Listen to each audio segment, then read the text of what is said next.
नमस्कार बंधु माने आपण मानंकु मो ओडिया जीके ज्ञान चैनल रे स्वागत करूची।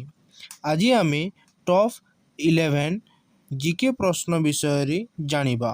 जदि वीडियो भलो लागिबो तेबे लाइक शेयर एवं चैनल को सब्सक्राइब करि देबे।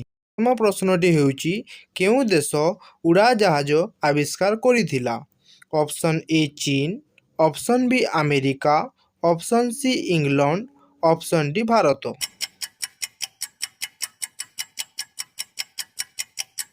ଏହି ପ୍ରଶ୍ନର ସଠିକ୍ ଉତ୍ତରଟି ହେଉଛି ଅପସନ୍ ବି ଆମେରିକା। ପରବର୍ତ୍ତୀ ପ୍ରଶ୍ନ ହେଉଛି ଲୁହାର କେଉଁ ଗୁଣ ଯୋଗୁଁ ସେଥିରୁ ଯନ୍ତ୍ରପାତି ତିଆରି ହୋଇପାରେ? ଅପସନ୍ ଏ ଗ୍ୟାସୀୟ, ଅପସନ୍ ବି କଠିନ, ଅପସନ୍ ସି ନମନୀୟ, ଅପସନ୍ ଡି ତରଳ।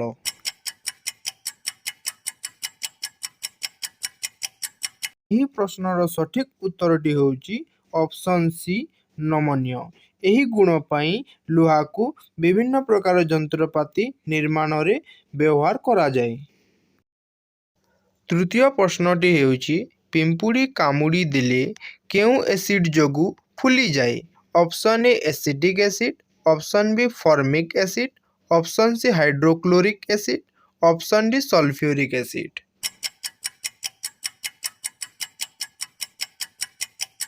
ଏହି ପ୍ରଶ୍ନର ସଠିକ୍ ଉତ୍ତରଟି ହେଉଛି ଅପସନ୍ ବି ଫର୍ମିକ୍ ଏସିଡ୍।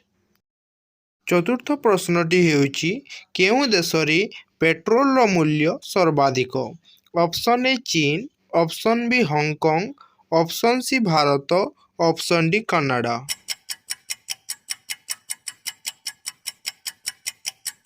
ଏହି ପ୍ରଶ୍ନର ଉତ୍ତରଟି ହେଉଛି ଅପସନ୍ ବି ହଂକଂ। ହଂକଂରେ ପେଟ୍ରୋଲର ମୂଲ୍ୟ ସବୁଠାରୁ ସର୍ବାଧିକ। ପଞ୍ଚମ ପ୍ରଶ୍ନଟି ହେଉଛି ମନୁଷ୍ୟ ଶରୀରରେ ସବୁଠାରୁ ଛୋଟ ହାଡ଼ କେଉଁଠି ଅଛି? ଅପସନ୍ ଏ ମୁଣ୍ଡ, ଅପସନ୍ ବି ଆଖି, ଅପସନ୍ ସି ନାକ, ଅପସନ୍ ଡି କାନ।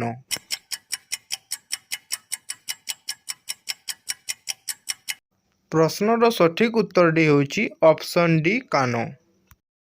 ଷଷ୍ଠ ପ୍ରଶ୍ନଟି ହେଉଛି ଭାରତର ଜାତୀୟ ପରିବାର ନାମ କ'ଣ? ଅପସନ୍ ଏ ବାଇଗଣ, ଅପସନ୍ ବି ଭେଣ୍ଡି, ଅପସନ୍ ସି ଆଳୁ, ଅପସନ୍ ଡି ଶାଗ।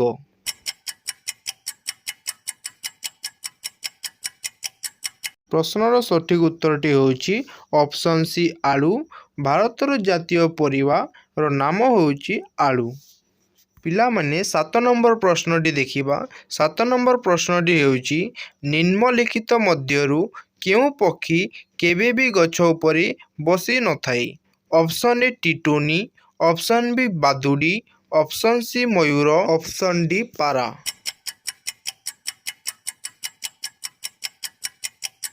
ଏହି ପ୍ରଶ୍ନର ସଠିକ୍ ଉତ୍ତରଟି ହେଉଛି ଅପସନ୍ ଏ ଟିଟୋନି। ପିଲାମାନେ ଆଜିର ଅଷ୍ଟମ ପ୍ରଶ୍ନଟି ହେଉଛି ତାଜମହଲରେ ସମୁଦାୟ କେତେଟି ରୁମ୍ ଅଛି? Option A 120, option B 100, option C 220, D 200।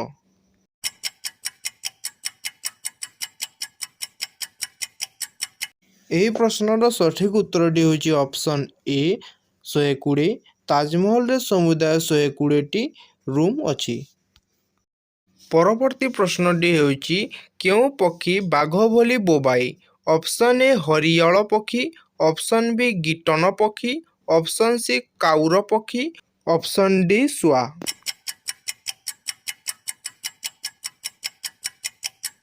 ପ୍ରଶ୍ନର ସଠିକ୍ ଉତ୍ତରଟି ହେଉଛି ଅପସନ୍ ବି ଗିଟନ ପକ୍ଷୀ।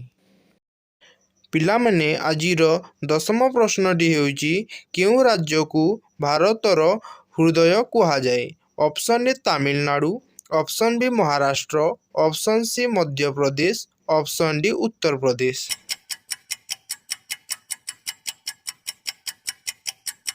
ପ୍ରଶ୍ନର ସଠିକ୍ ଉତ୍ତରଟି ହେଉଛି ଅପସନ୍ ସି ମଧ୍ୟପ୍ରଦେଶ। ପିଲାମାନେ ଆଜିର ଶେଷ ପ୍ରଶ୍ନ ଆଡ଼କୁ ଯିବା। ଶେଷ ପ୍ରଶ୍ନଟି ହେଉଛି ରତନ ଟାଟା କେଉଁ ଜାତିର ଲୋକ ଅଟନ୍ତି?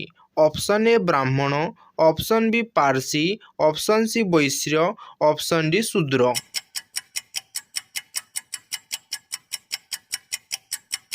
ଏହି ପ୍ରଶ୍ନର ସଠିକ୍ ଉତ୍ତରଟି ହେଉଛି ଅପସନ୍ ବି ପାର୍ସି। ରତନ ଟାଟା ଜାତିରେ ପାର୍ସି ଲୋକ ଅଟନ୍ତି।